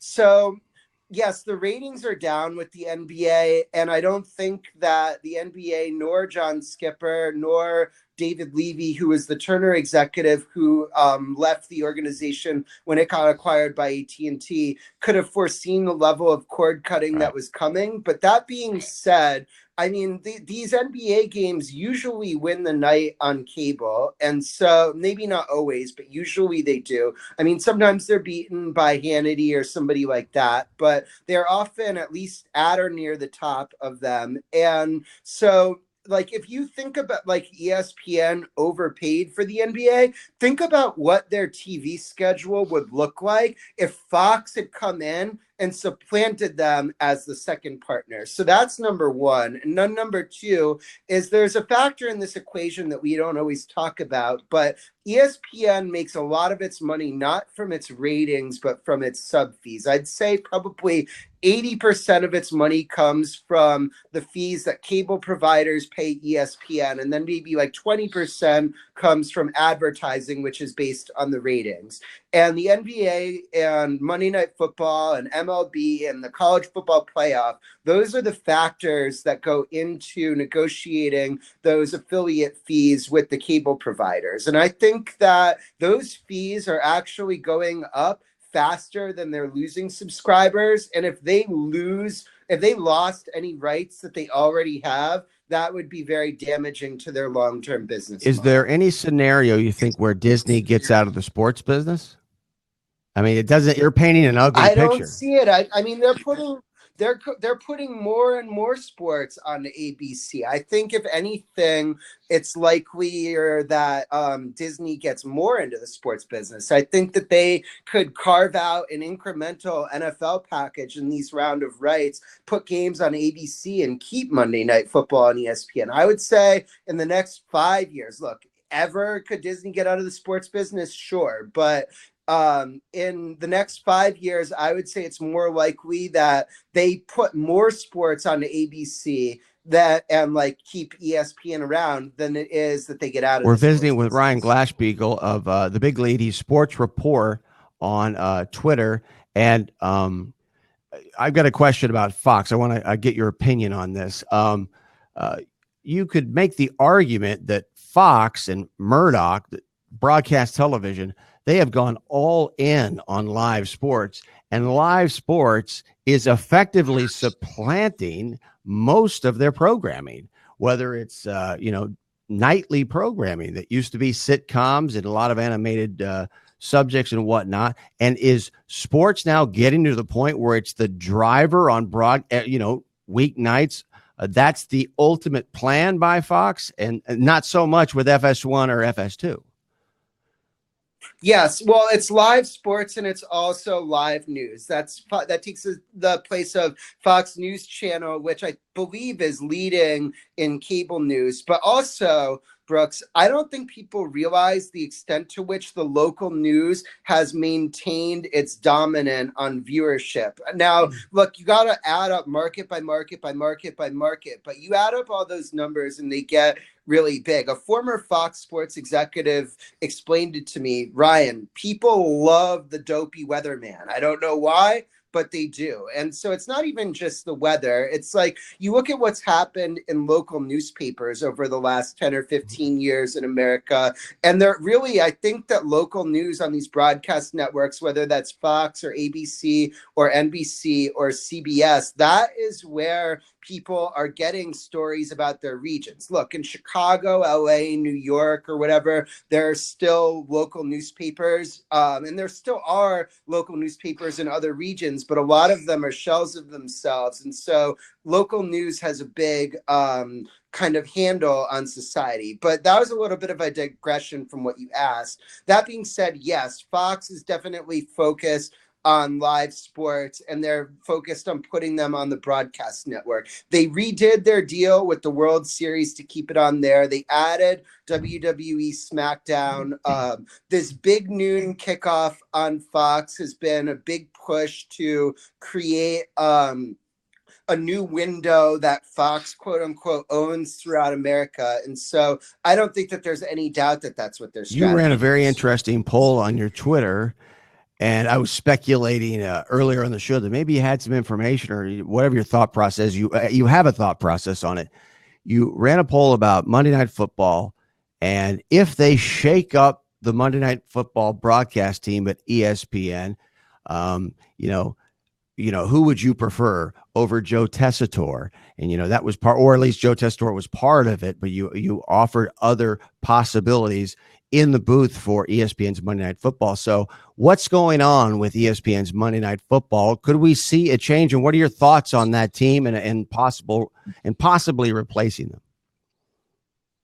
I do not have any direct reporting that indicates that Joe Tessitore and Booger McFarland are vulnerable. That being said, ESPN is very sensitive to criticism of its announce booths, and we see that over and over with the way that they respond to booths that people don't like. It even goes back to like Joe Morgan in the Sunday Night Baseball booth. People loved him, then Fire Joe Morgan came around, and then all of a sudden Fire Joe Morgan. I remember it well. Yeah.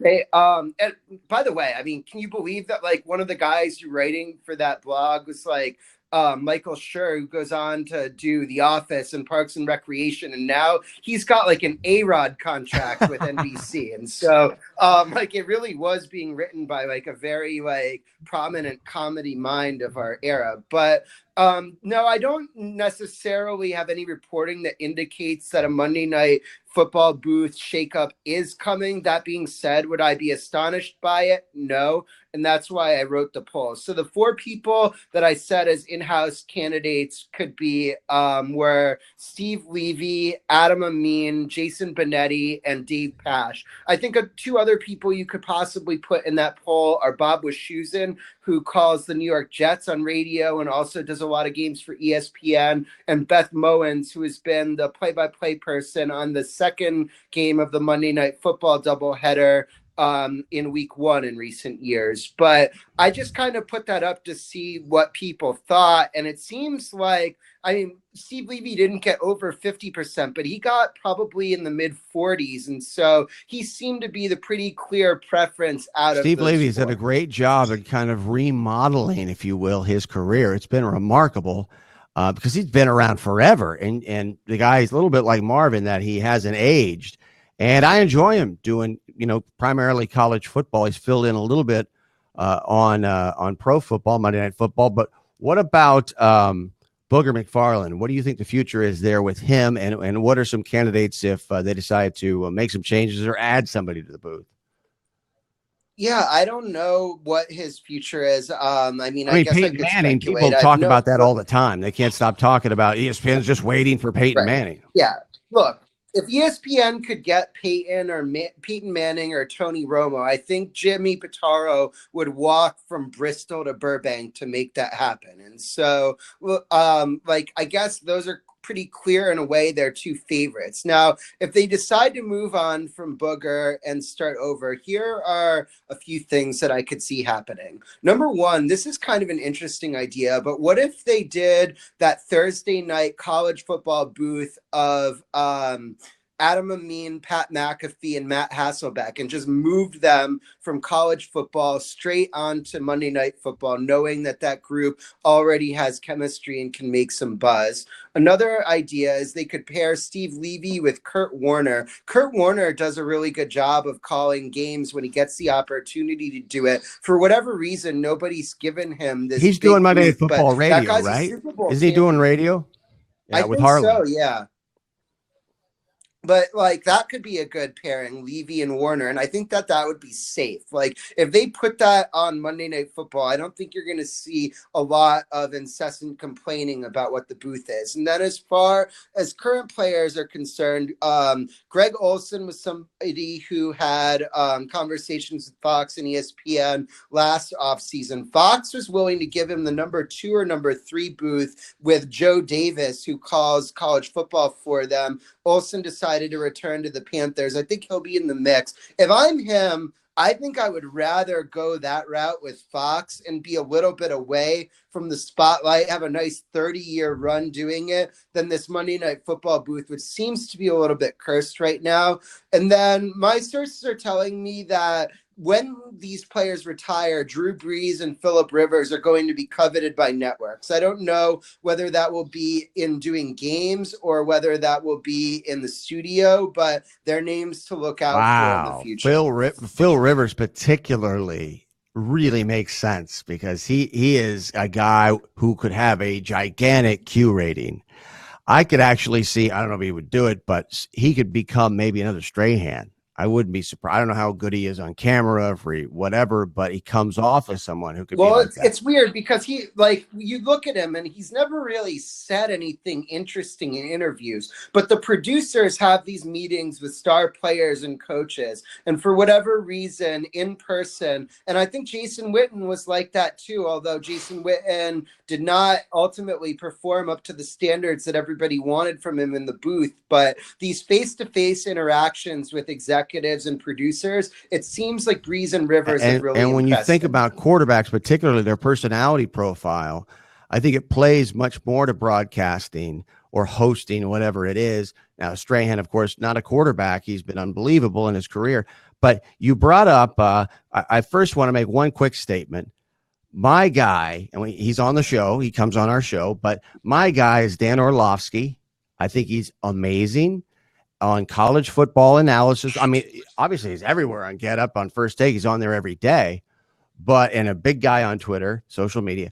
But I don't know if you've seen him yet on college football, but if you haven't, you definitely should check him out because he actually reminds me of Tony Romo as an analyst in as far as games go. And now I wasn't going to bring his name up in the context of Monday Night Football until you dropped the idea about the Thursday night college football guys going to Monday night. And then I almost drove off the road when I heard that. So I feel like I'm good now bringing up Dan Orlovsky. But here's the thing. And I don't want to talk about all those guys. Pat McAfee, right? We got to talk about Pat McAfee because I'm sure he's a nice guy, but I do not. I know now you know it's coming. I'm not criticizing him because, listen, he's no worse. He's no worse than Stephen A. Smith or anything else they've got daytime on either network. I'm not saying he is, but I don't get him. I just don't get. I know there's a lot of people who love him, and that's important, Brooks, just because you don't. But what's the payoff with Pat McAfee in terms of what he does? I think that sports fans in general gravitate towards other people who are on television who are clearly enthusiastic and fans of the games and the sports that they're watching, and he definitely fills that out. And he I don't think that he drew it up like this, but starting at Barstool and getting that kind of groundswell of the young viral internet support behind him has really propelled him. And you and I are different in our opinions on it. I like it because I like seeing sincere enthusiasm out of broadcasters. And so to answer your question, that's what I think that has like driven him, is the fact that like you look at him and you just know he lives for these. You know, the thing is when you do what he does and you fill up as much time as he does on shows like DAZN, he's got to be paying attention. You can't get away with that. So a couple more quick questions. What do you think about DAZN right now? It's going to be interesting to see what happens with them in the rights cycle of the next 2 or 3 years. Is there anything that they can pick up that is going to make it so you have to buy them? Now, it seemed like that this Joshua Ruiz fight did pretty well. They picked up 200,000 new subscriptions. Obviously, it's paramount to keep those subscriptions. But here's what I'd say with them is that they've got to get a sport that people just absolutely care about. Now, do I think they're going to get the SEC on CBS? No. But if they got the SEC on CBS, a lot of people would have to shell out $50 or whatever for a season to do it. Could they get the NHL? Would that make people buy it? I'm not sure. Could they get, like we mentioned earlier, maybe what if they carved out a Friday afternoon exclusive MLB game of the week? Would that be enough? I don't know. It's really tough. But the NBA Red Zone, which is an idea that they've apparently kicked around, would be a good start in my very, opinion. very interesting because and you talked about it, and this hasn't been the narrative up until somewhat recently. Is it's now all about acquisition, right? I guess now it's kind of an exit plan to a certain extent, and valuing the valuation of the zone. But what about the fact that they brought in Jamie Horowitz, and you just talked about what could make the zone a saleable commodity, and you've got Jamie Horowitz there. He created, a First Take and Embrace debate and everything we see now daytime. What's going on with Horowitz at the zone? Well, I think that it's pretty clear that they want to build a combination radio TV simulcast block. And McAfee is starting beyond that. what Pat McAfee is doing. My colleague Bobby Burak reported that they have their eyes on Paul Feinbaum. Now, Feinbaum is signed at ESPN for another 2 years, and so it would be tricky to get them to let him out of his deal. But I think that if they are able to get him, he's a pretty proven difference maker. If they could somehow look, Dan Lebitard's another guy on a long-term deal at ESPN. He had a hiccup with Donald Trump stuff, which they really don't like, a few months ago. It's well documented that he has a great relationship with John Skipper. Now, is there a possibility that they could lure him under the promise, hey, you can come here, you can say whatever you want, we'll still pay you a lot of money? I think he would take a portable audience with him. But I do think, to your point, that they definitely do want to create a buzzy block of programming, and that McAfee is not an outlier, but kind of the first What's the step in future of Barstool Sports? I think that they will be sold relatively soon. I think they'll be bought by a gambling operator, and that it'll get integrated into that. They'll keep doing most of what they're doing, but a focus is going to become, how can we turn our audience into customers of this sports book? Now, think about it like delivery apps. You've got Uber Eats, you've got Postmates, you've got DoorDash, you've got all of these things, and they're all kind of competing with each other with the same restaurants and the same people, and you go between them and looking for the best deal. That's what I think sports books are going to run into. Like, I don't understand why somebody would want to be loyal to FanDuel or Rivers or Fox Bet or anything like that. I think people, by and large, could shop around for the best price. If you have something like Barstool, which is something that an audience is loyal to, then that could potentially give you a leg up. But you got, I mean, it's purportedly a programming based sports talk entity. Now, obviously, they're really focused on gambling. I mean, when you follow their big shows. But the other question I have is, if I'm looking to acquire Barstool, if I'm looking to acquire their subscribers or whatever that entails right now, that's fine, and you're buying that. But I've got to have, pardon my take, locked down, right? Don't you have to have like a long-term because aren't they really what we're talking? I mean, they are Barstool, or maybe they're not. You tell me. Well, So, I mean, that really is like a debate that you're touching on in sports media circles. Dave Portnoy says that we want to be like SNL. Well, one of the hallmarks of SNL over the last 45 years is that it doesn't matter necessarily which star they lose. Maybe they go through a little bit of a regression in the short term, but they just are an engine for creating new stars, and they eventually pull themselves out of it and into relevance again. So if they are like SNL, then I do think that they could withstand the loss of Pardon My Take in the long run. But if they're not like SNL, and those are the two like hallmark stars of their brand, and they can't afford to lose them, then you're right. And I guess it's really not something that we'll know until we see if it happens. How does Barstool, this is the last thing, how does Barstool, do they have a huge audience? And if they do have a huge audience, how do they get it? I mean,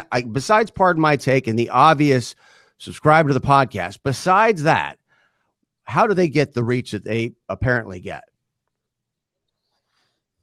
I think that they do have a big audience. I think that, look, they've got a Sirius XM channel. They sell a lot of merchandise. They have an Instagram account, which has like an unbelievable amount of engagement. They've got a blog. They've got, a premium subscription model with 30,000 subscribers. And so there are a lot of facets of the Barstool business that go beyond Pardon My Take, but I do agree with you that those are their biggest, most. What about other stars besides Portnoy? I mean, who else is in that kingdom of people? I don't follow it that close. I should. Boy, am I old or what?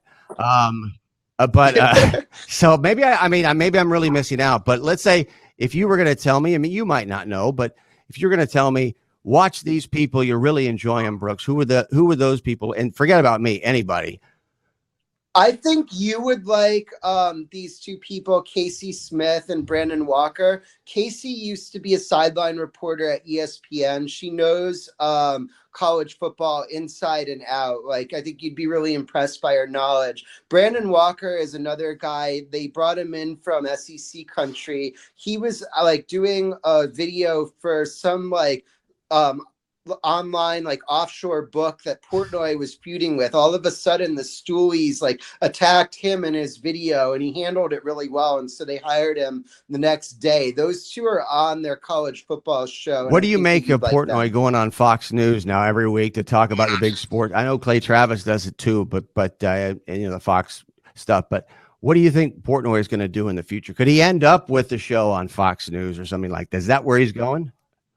It's possible. I mean, they seem to really like him, and he drives engagement for them. I do think that he would go on MSNBC or CNN if they would have him on. I mean, Clay Travis went on CNN. He's probably banned there forever after saying he supports two things, the First Amendment and boobs. But I think like the thing about Portnoy is people would say, oh, he's right wing because he goes on Tucker Carlson. I think that he is agnostic politically and just wants to go on platforms where he'll get a lot of attention. It's funny because you've said that, or I've heard other people say that, and you know better than I, because I really haven't followed him closely over the years. You know, I really haven't.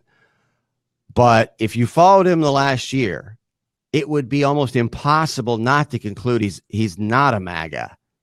And I'm not criticizing. No, he's not. I don't like. I mean, you saw what happened with AOC and Donald Trump Jr. and all that stuff, right? I mean, yeah, but the AOC, like all of these things, I don't think that he sees it in the term of Democrat or Republican. I think he sees it as an opportunity to drum right. up And then attention. You have the union stuff too, right?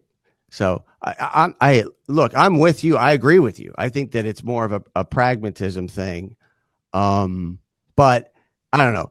That's where the audience is, I suppose, for what he's trying to do. Or is that, that's a good question, Ryan.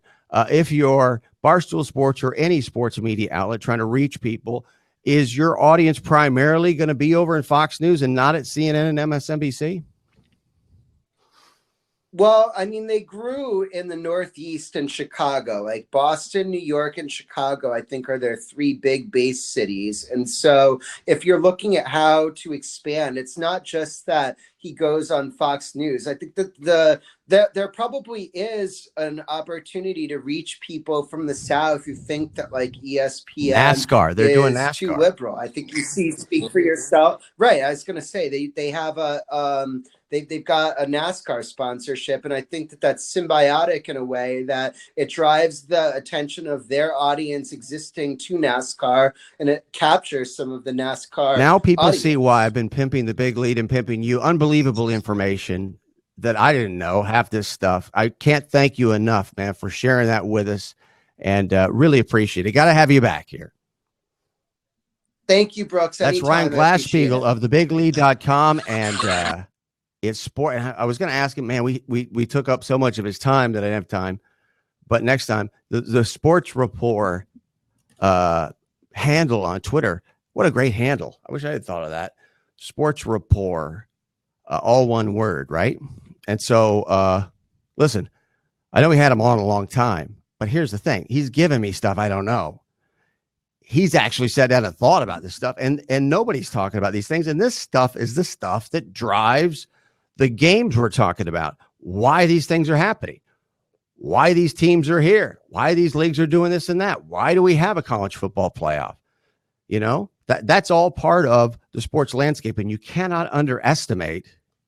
You don't know because nobody's talking about it on ESPN or Fox, but television is everywhere. I mean, TV is driving everything, what we see, hear, and read.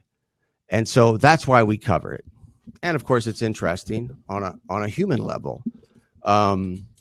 So what a great show today. Unbelievable guests. Great job by our producer, as always, Cam Smith, here on Fancred. God, this is such a great show because it's just beautiful to be able to do a show. That's coming from someone, me. I've done Fox Sports Radio Network talk shows for years. 5 years, I think I was on Fox Sports Radio. And I did ESPN Radio here in Los Angeles in the building that ESPN is in downtown in here in LA. Did that for about 4.5 years with the ESPN 710 midday show. And I used to do a show at Kirk Herbstreit in Columbus, a weekday show. And I was a program director in Kansas City. I launched a sports station for Intercom. So that's why I'm so refreshed when I'm able to bring somebody on, right? And just let them go. And I know they've got great information. This is the kind of stuff where if we're on terrestrial radio, you pull up into your driveway, you're supposed to get out of your car and go in the house, and you just sit in the car because I got to keep listening to this stuff. I know that's a really old guy reference too, but that's what I think of. It's like, oh God, this guy's on. Oh, really? He's going to have him on. He's going to talk about stuff because I know him from Twitter and I read his stuff, but I've never really heard him. And then you can get the nuance. You can get the additional stuff. So it's just a joy to do this every day and to bring a lot of people in and just give them the floor. That's what I really love to do. Like Robert Littau, we just had him on earlier today from Black Sports Online. For me to be able to just say, I know I talk a lot. I filibuster with a guest too much, probably, but which is a function of my enthusiasm for having him on. But, and I thought to myself as Robert was on, Jesus, Brooks, you're giving him your opinion about everything. He's on to give his opinion. But you'll notice I said to him, what do you think of Colin Kaepernick? And I just laid out. That's it.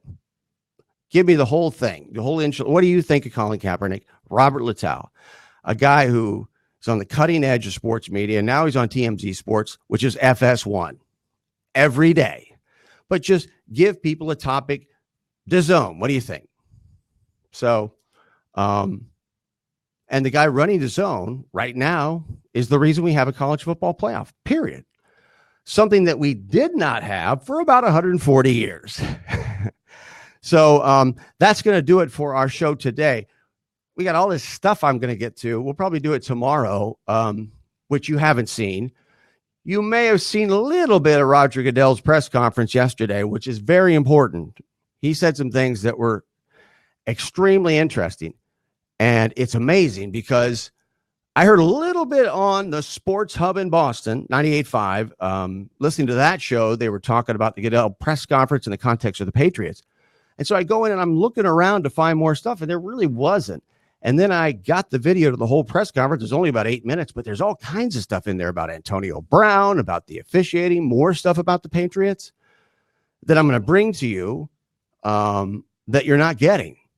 Pretty amazing stuff. So we'll touch on that tomorrow when we get the chance. You probably have to back off the guests at some point. But we've had a great run here in the past few days. So I want to thank Cam Smith for his help, our producer, and thank you for tuning in. We'll be back tomorrow at noon Eastern time here in Los Angeles. And this is Brooks Melchior saying so long. This has been Sports by Brooks on Fancred.